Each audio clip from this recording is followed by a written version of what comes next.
Reconnecting with nature.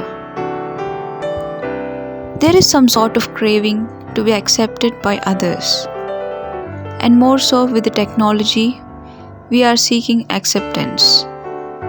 We go on questioning what others think of us, how we look, or who had got more likes on a photo. Whereas in nature, there is no demands.